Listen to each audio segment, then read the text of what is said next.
दोस्तों, आपको शायद ही पता होगा कि भारत मूल की एक लड़की जो कनाडा में रहती थी, उसके साथ जो हुआ उसने पूरे कनाडा को सन 1999 में हिला के रख दिया था। क्या था वो केस जिसने कनाडा और भारत की सरकार को भी झकझोर दिया था? कैसे एक लड़की ने वहाँ के न्यूज़पेपर को पलट के रख दिया? क्या थी पूरी कहानी, जानेंगे आज के वीडियोस में। सबसे पहले अगर आप चैनल पर नए हैं तो चैनल को सब्सक्राइब करके बेल नोटिफिकेशन ऑन कर दीजिए ताकि कोई भी इम्पोर्टेंट और अच्छा वीडियो आपसे मिस ना हो। दोस्तों, यूँ तो दुनिया में कई तरीके के क्राइम होते हैं। हर कोने में कभी ना कभी कहीं ना कहीं कोई क्राइम हो रहा होता है, लेकिन कुछ क्राइम ऐसे भी होते हैं जो कभी सॉल्व नहीं होते और वो शायद एक ज़ख्म परिवार वालों को दे जाते हैं। आज की कहानी एक ऐसे ही क्राइम के बारे में है और ये क्राइम किसी और के बारे में नहीं, हमारे भारतीय मूल की बेटी जो कनाडा में रहती थी उसके साथ हुआ था। क्या थी पूरी कहानी, पुलिस ने क्या क्या तहकीकात की, इसमें कन्विक्ट कौन था, सस्पेक्ट कौन था और पूरी जो पटकथा थी वो क्या थी, मैं आपको आज के वीडियो में बताऊंगा। एक 15 साल की लड़की एक छोटी सी खुशी के लिए काम ढूंढ रही थी। उसका 9th ग्रेड का ग्रेजुएशन भी होने वाला था। ग्रेजुएशन इवेंट के लिए उसने सोचा कि वो कुछ कपड़े और नए जूते खरीदेगी। घर वालों से पैसे ना मांगने पड़े, इसलिए उसने कई जगह जॉब के लिए अप्लाई किया था। दोस्तों, अमूमन जब बच्चे भारत से या अलग अलग देशों से फॉरेन में जाते हैं पढ़ने के लिए, तो उनके पास एक स्टूडेंट वीज़ा होता है जिसके बेसिस पे वो जॉब कर लेते हैं। कुछ लोग वहीं सेटल हो जाते हैं, तो वो भी अपने बच्चों को नौकरी के लिए इजाज़त दे देते हैं। फॉरेन का ये कल्चर है कि बच्चों को कम उम्र में भी नौकरी के लिए प्रोत्साहित किया जाता है ताकि वो इंडिपेंडेंट बन सके। तो ये कहानी कहीं ना कहीं इस व्यू के ऊपर भी है। ये कहानी एक 15 साल की बच्ची की है। जब वो लड़की नौकरी की तलाश में जाती है तो लकीली उसको एक नौकरी का ऑफ़र मिल जाता है। वो अपने कपड़े और जूते खरीदने के लिए घर से निकलती है, लेकिन शायद उसे या उसके घर वालों को ये बात पता नहीं थी कि अब वो वापस कभी नहीं आएगी।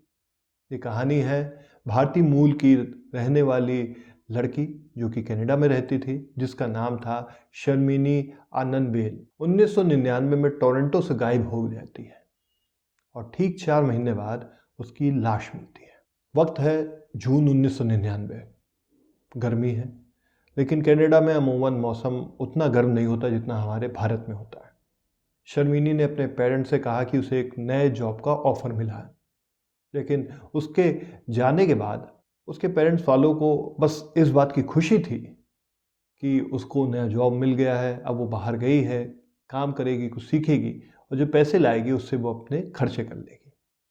घर वाले काफ़ी खुश थे, उनको अपनी बेटी पे नाज था। शर्मिनी जब बाहर जाती है, 1 घंटा बीतता है, 2 घंटा बीतता है, कई घंटे बीतने के बाद भी वो वापस नहीं आती, तो उसके घर वालों को शक होता है।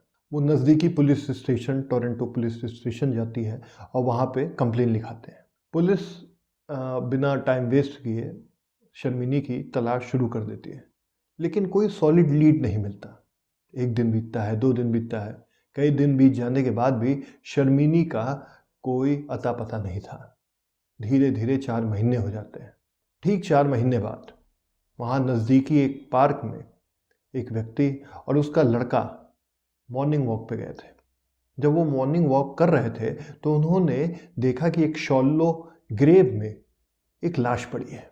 पहले तो उन्हें यकीन नहीं हुआ कि इतने रिहायशी इलाके में, इतने बिजी पार्क में कैसे कोई लाश रह सकती है। पर जब वो करीब गए उन्होंने देखा कि नहीं, ये किसी ह्यूमन बॉडी है, ये किसी ह्यूमन की बॉडी है। उस बॉडी को जानवर नोच चुके थे। जैसे ही ये खबर नज़दीकी पुलिस वालों को पता चली, पुलिस दौड़ के वहाँ जाती है। बॉडी की हालत इतनी ख़राब थी, उसको इतना नुकसान पहुँच चुका था कि उससे फॉरेंसिक एविडेंस मिलना नामुमकिन सा लगने लगा था। धीरे धीरे जब पुलिस ने उसकी तहकीकात की, फॉरेंसिक रिपोर्ट निकाली और अपने डेटाबेस से मैच किया, तो पता चला कि ये बॉडी शर्मिनी की है जो 4 महीने पहले गायब हो गई थी। शर्मिनी के पेरेंट्स को जब ये बताया गया तो यकीन मानिए कि उनके पैरों के नीचे से ज़मीन खिसक गई। किसी भी पेरेंट्स को अपने बच्चों के बारे में ये सब सुनना कतई पसंद नहीं आएगा, लेकिन शायद ऊपर वाले को कुछ और ही मंजूर था। शर्मिनी के पेरेंट्स और पुलिस दोनों एक ही शख्स को इस बात का जिम्मेदार मानती थी। उस शख्स का नाम था स्टैनली टिपेट। वो शर्मिनी के घर के नीचे ही रहता था और उसने एलिजिडली उसके लिए जॉब अरेंज की थी। लेकिन टिपेट का पास्ट काफ़ी डिस्टर्बिंग था, इसलिए भी वो प्राइम सस्पेक्ट की तरह पुलिस के रडार में बार-बार आ रहा था। उसके पुराने रिकॉर्ड्स में ये पाया गया कि वो कई बार फेक आइडेंटिटी यूज़ करता है और लॉ के साथ वो कई बार छेड़छाड़ करता है। वो कानून को अपने घर की मुर्गी के बराबर समझता था। उसको कई बार तहकीकात के लिए जेल भी बुलाया गया, 1-2 बार जेल भी हुई। इसके बावजूद टिपेट एक शातिर व्यक्ति था जो क्राइम की दुनिया में अपना नाम कमाना चाहता था, लेकिन नाम बदल के फेक आइडेंटिटी यूज़ करके उसने कईयों को मॉलेस्ट करने की कोशिश की और ये सारी चीज़ें पुलिस के रिकॉर्ड में थी। अब जानते हैं कि शर्मिनी के तहकीकात के दौरान, जो उसका मर्डर था, उसके तहकीकात के दौरान उसके दोस्तों ने क्या कहा। शर्मिनी के दोस्तों ने बताया कि शर्मिनी ने कुछ दिन पहले ही अपने दोस्तों से ये कहा था कि मेट्रो सर्च यूनिट नाम की एक पुलिस टीम है जिसके लिए उसको काम करना है। जब अथॉरिटीज़ ने मेट्रो सर्च यूनिट नाम का जो ये जॉब स्कैंडल था इसके बारे में पता करने की कोशिश की, तो पुलिस को और बाकी अथॉरिटी को ये पता चला कि ये तो एक फ़र्जी नाम है, एक फ़र्जी यूनिट है और ऐसी कोई भी ऑपरेशन पुलिस नहीं रन कर रही है। इसी बीच टिपेट की कई बार जांच हुई, टिपेट को कई बार पुलिस स्टेशन बुला के पूछताछ किया गया, पर कोई सबूत नहीं मिल रहा था। टिपेट की कार जिसमें एविडेंस मिल सकता था, उसे सिर्फ $10 में जंक यार्ड को बेच दिया गया था। अब ये सबूत एक तरीके से टिपेट का इन्वॉल्वमेंट दर्शा रहा था, लेकिन पुलिस चाह के भी कुछ नहीं कर पा रही थी क्योंकि सबूत जिस कार में हो सकता था वो ऑलरेडी डिस्ट्रॉय हो चुका था। पुलिस ने उसकी कार को रिकवर भी किया, लेकिन फॉरेंसिक प्रूफ नहीं मिला। बिना किसी डायरेक्ट सबूत के पुलिस टिपेट को पकड़ के नहीं रख सकी थी और मजबूरन उसे छोड़ना पड़ा।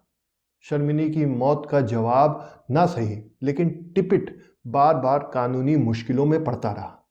स्टॉकिंग, फेक जॉब्स के ऑफर देना और फिर एक बार 12 साल की लड़की के साथ एक्चुअली मोलेस्टेशन किया था और इसी केस में उसे कन्विक्ट करार भी दिया गया था। उस समय कोर्ट ने कहा कि ये एक डेंजरस ऑफेंडर है और उसे जेल मिल गई। लेकिन शर्मिनी के केस में कोई पक्का सबूत न होने की वजह से टिपेट को केस में बाइज्जत बरी कर दिया गया, लेकिन वो दूसरे केसेस में कन्विक्ट पाया गया और वो जेल में रहा।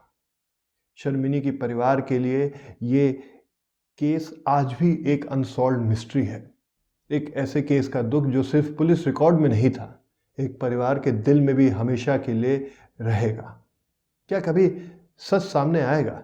क्या शर्मिनी का परिवार को कभी इंसाफ मिलेगा? ये सिर्फ वक्त ही बता सकता है। दोस्तों, कैसे एक छोटी लड़की जिसने कुछ सपने देखे थे अपने परिवार को आगे ले जाने के, अपने आप को इंडिपेंडेंट करने के लिए, वो इन मुजरिमों के हाथों लग जाती है और वक्त बीत जाने की वजह से, सबूत ना मिलने की वजह से उस मुजरिम को उस केस के लिए सज़ा नहीं मिलती। लेकिन कहते हैं ना, हर बुरे काम का नतीजा बुरा ही होता है। टिपेट दूसरे केस में पकड़ा आया और उसे कन्विक्शन मिला, वो जेल में है। तो दोस्तों, ये कहानी आपको कैसी लगी कमेंट बॉक्स में ज़रूर लिख के बताइएगा। ऐसे ही अमेजिंग केसेस की कहानियों के साथ मैं आपके सामने फिर आता रहूँगा। तब तक आप सेफ रहिए, सतर्क रहिए और अपने दोस्त अनमेश को इजाज़त दीजिए। जय हिंद, जय भारत।